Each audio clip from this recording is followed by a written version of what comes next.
Obviously excited to get started tomorrow. I think the guys have had a good preseason from when we've started, made a lot of progress, remained relatively healthy for the most part, and I think they're excited and ready to get to full throttle practice. Coach, this is Troy. Just curious, have you guys have you had any COVID positive cases so far on the team? Previously, we have, yes. Are there any currently? Currently, we're not. We have none. Coach, just how much better do you feel with the familiarity coming back and not many new guys joining the program? Obviously, a lot of experience returning. Well, I think that the familiarity in all aspects has helped us. I think that we're not teaching from ground zero this year. Obviously, we have lost some time, but so has everybody else. But I do think the pace, the ability for these guys to retain things that they learned last year, and I think the biggest thing is really some maturity. I think that's all been evident so far. Coach, you've done a good job in recruiting so far with this ball club. You bring in some great guys this year, and you did last year as well. What's been your focus in that regard, and how well do you feel like you've accomplished what you wanted to do a little bit? Well, I think that the thing we talked about, I think that the freshman class, those guys have matured. I think that you'll see some jumps. Brandon looks like Brandon's put on some weight. Tristan has put on 15 pounds. Charles has a year of experience. I think that those guys are all they understand what it looks like to play in the American. I think that's a big thing. Until you see it, you don't understand it. I think that Noah's come in and has shown flashes of what we thought he could be. He's had some absolutely dominating performances. He's had some ones where he looks like a freshman, but from an athletic standpoint and a field standpoint, he's different. Fifi has been a little banged up, but he's shown some things also. But I think the older guys also. Tremont's healthy. He looks different than he did at the end of last season. I think that some of those guys, obviously Jaden's Jaden, but I think he's gotten better. And I think he's also tried to be more of a leader. I think that the maturity has been a very noticeable thing. Coach, I know this could be maybe a loaded question or a fluid situation, but with the schedule, do you at least have a first game date or working toward a first game or know when that opponent is or anything like that? Well, we have a lot of tentative things. I think a lot of it's also we have to make sure that they comply with the American Athletic Conference is saying that we need as far as a testing protocol. We've got a lot of, just like you said, a lot of possibilities. I mean, we have a tentative schedule. We don't have all contracts back, but we've got a schedule and we're going to proceed like that. But as you said, this thing can all get flipped upside down in a second. So we've also got to have some alternative plans. Coach, we saw Charles Coleman get better as the season went on last year. What has he done this offseason, and what does he need to do to take that next step for him? Well, I think one of the things that's going to help him is having Luigi healthy. I think with Luigi, and hopefully when we get Fifi back here, playing against big guys, it's weird for big guys. When you're in high school, you're just so much bigger. It's easier because you can just get a shot off whenever you want. Now I think playing against big bodies every day in practice, I think it'll help him from that standpoint. I think his conditioning is a lot better. I think his familiarity is a lot better. And to Charles's defense, he was put in a lot of situations last year that he shouldn't have been put in. And it's not Charles's fault. It's just a reality where we've been. But I do think you'll see some growth from him, and I'm excited. I think he feels a lot better. He looks in great shape, and I think he's had a good fall so far. Coach, going off the scheduling question earlier, we talked about that Florida tournament. Is that still a possibility? Do you expect to play in that? That's we're planning on it. Now that goes back to what we said, making sure that all the teams, we've already had some teams in that because of state regulations can't travel to Florida. We're not one of the states, but you've had all those things. We've had some states that wouldn't allow them, and if you did play in the tournament, they had a quarantine for 14 days when they came back. So they've dropped out. There's a bunch of discussions going on in these things. We've got about 10 different scenarios. As you can see, there's a stacks of papers sitting right there on my desk. Half of them are scheduling.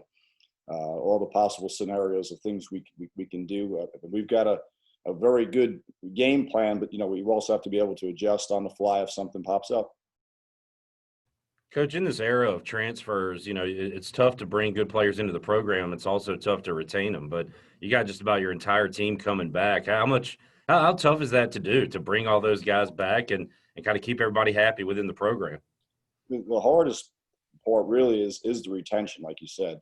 I think it's a cancel culture, and guys are so easy to just get ahead and say, hey, listen, I'm not playing, I'm going to leave. And I think the rules make it a lot easier. I mean, it seems like every waiver that's gone out has been passed, and I think if this rule goes into effect, the one-time transfer, you're going to see even more. But I think the guys like going to school here. I think they feel like we're making some progress, and I think we've done a pretty good job of continuing to recruit the guys in our program, making sure that they know they're important and that we can get some things done here that they want to get done. Coach, what have you learned about the AAC? From going around the schedule a couple times now. As you head into this season, what's the thing you have to do to be successful in that league? I think we've said since we got here, you have to get old to stay old. I think it's a grown man's league. I do think this, and having been in the Big 12 and some other places, I think the league is very, very – and I'm not saying that the league is very underrated, to be quite honest. I think we don't get the national recognition, but you look at some of the places and some of the teams, you've got elite level coaches. You've got some really good venues. You've got really good mature teams, and I think you've got, as you've seen, multiple bid league. And I think you've got to get to that top half to quarter of the league to make sure you're in NCAA or NIT, and that's what we're focusing on. When you look at, I think you said tomorrow is the first practice. Can you have the full team together? Are there still protocols you have to kind of deal with COVID, or what is that kind of going to look like? It's a science project, as like everybody else's, but we've had the guys together for probably, I would say, 2.5 to 3 weeks. Prior to that, we did it like the NBA. We did it where it was a group. There was 4 guys on the court, but they were all on their own basket, and they had a manager and they had a coach on the basket with them, and it was the same as the way the NBA did. We took it right out of the NBA protocol. Once we were allowed to move on to the next phase, we have been doing some 5-on-5 stuff, not as much as you would like to at this point, but we have done more 5-on-5 stuff the last couple of weeks as we moved along. But I think it's been different for the guys. I mean, they're used to having played pickup all spring, all summer, and now you sort of bring that to a halt a little bit for a safety reason. And now I think it's like Tristan said to me after the first day going up, that was weird to play full court, coach, and it probably is for some of these guys. And that was 3-4 weeks ago, and but we do have the guys out there doing 5-on-5 stuff. I know you said the schedule is definitely tentative. How do you feel a condensed schedule would affect you guys' approach to the season? Well, the thing that was perplexing, or not necessarily perplexing, we went from 18 to 20 league games. So then you had to put a couple of those league games in December. So that made it a little bit different. I think the real deal was being able to find teams that you had contracts with that you could, push off a year, or you could, or you could find different dates, and they had that date available. We went from 31 to 27 games, but you really essentially lost 2 weeks. So it's probably about the same pace as it would have been. It's just probably more so dates, and then maybe also trying to figure out if there are cancellations or delays where you're going to put those games, or if you're going to put those games anywhere. Coach, year 3 for you now, a couple recruiting classes. Is this kind of the roster you envisioned? How do you feel like the roster construction has come about heading into your 3rd year? I think one thing is we're obviously a lot bigger along the front line, bigger along the wings. I think we need to keep maturing. I think we need to continue. I think, with the recruiting classes we're trying to put together is continue to get long athletic guys and, try to be able to also maintain our athleticism. I do think that's one thing we need to continue to upgrade is athleticism, and we've tried to do that, especially in this upcoming recruiting class. But I like where we're going. I like our pieces, and we just have to grow them and coach them and allow them to develop. A month or so ago, ACC coaches got together and said they were in favor of every team making the tournament in college basketball. I don't know how much legs that actually has, but is that feasible? Is that something you'd be for, against? What are your thoughts on that? I look at it a couple of ways. It's really a very difficult situation for everybody right now. I don't know how, when you start putting 355 teams in a bracket, how that actually sorts out. I think the idea of it's good because it enables all the kids in a trying year to maybe get that opportunity. But I don't know how you could bracket it. The NCAA seemed to shoot that down in about 30 seconds, so I don't think it had much legs. But I do think that the flip side, I think the one intention is great, but I also think that you don't want to diminish, how hard. I mean, when you start thinking about college basketball, you get 100 teams playing the NCAA or NIT. So that's just over 30%. Now you look at college football, 70% of them are playing in bowls. So I don't think you want to diminish the college basketball, because let's cut to the chase. You go 15-15 in basketball, you go home sad. And that's the reality. I think you start doing those type of deals unless you win the conference. So I think, you keep the specialty of the uniqueness of playing in an NCAA or NIT and make it hard to attain, but also make it very, very rewarding. It's been a very difficult year on many levels. So what's been done within the program to take steps to help the athletes with their mental health during these times? I think we've done it. We've had guys talk. We've had Dr. Armin, our team doctor, has done a very good job of explaining the safety protocol. And I think he has been able to put our guys, and Nate Clark, our trainer, has done a good job of, on a daily basis, us reminding our guys what steps they need to try to take in order to be safe. And we've done things, for example, you guys brought up the trip to Florida. We talked with our guys, since it would be a commercial flight. Do you guys want to fly commercial or bus? They chose the bus because they felt more of a safety protocol. I do think that we've talked about a number of the things to ease these guys' minds. I think them also being around each other and getting into a little bit of a routine as opposed to being home and isolated has helped a lot of guys. Coach, when you get you to look back a little bit, last season ended kind of prematurely, or so weird, obviously, when COVID kind of first hit when y'all were at the tournament, and now we're doing this virtually. I mean, we're still feeling the effects of this thing. I mean, what has this been like where you transition from last season to this season, but you're still kind of dealing with the unknown and whatnot? Things haven't gotten clearer to some extent. I mean, I just think with our guys, trying to keep them positive and talking to them about the situation. I mean, the biggest thing I think our guys have done is that they've been very mature. They've discussed things that they felt comfortable with, discussed things they felt uncomfortable with. We've talked to them about the potential of, games not being played. Obviously, from August to September, coach, are we going to have a season? What's going to go on? And it's hard to not be able to give them definitive answers, but we just talked about it. And I said the same thing now. The next question those guys were asking this week is what's going to happen with the additional year? Well, we're anticipating it's going to happen, but there's so much uncertainty. It's just to give the guys as much information and to discuss with them as much as we know, just so they're not always in the gray. They've done a really good job of asking questions. They've done a good job of asking the doctors questions. They've done a good job of asking us questions. I think it's helped them, to tell you the truth. But there's a lot of uncertainty, as we all know.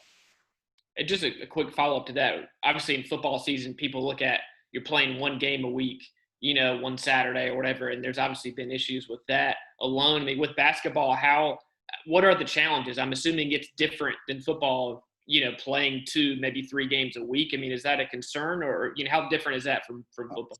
It's a major concern. I mean, then you start factoring in it's an indoor sport. You start factoring in the proximity of the players and coaches. I mean, I think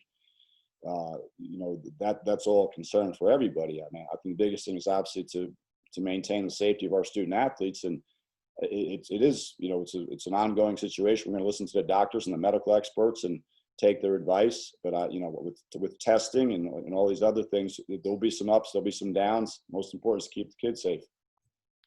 To be successful this season, what's the biggest thing, or one of the biggest things that you're kind of hoping to accomplish in practice before the season starts here? I think statistically, when you look at our stats from last year, obviously we need to shoot the ball better from the 3-point line. That's been an emphasis. We went back, and when you start charting everything and do the stats on them, I mean, we looked at the percentage of open threes that we missed last year, which was a good number. And if we could take that from 28 or 29% to 32, 33%, it opens the floor. Our defensive numbers were noticeably different. Our first year, people shot 48% from the floor in the league. Last year was just under 44. I do think we could be a very good rebounding team. And I do think that one of the things that'll help our defense I don't think we'll turn the ball over as much as we did, especially early last year. If you recall, last year early, we turned it over at an alarming rate, and we got better as the season went along. So if we can keep our turnovers down, get a shot every time down the court, and eliminate some of those transition baskets, I think that we could be a noticeably different team.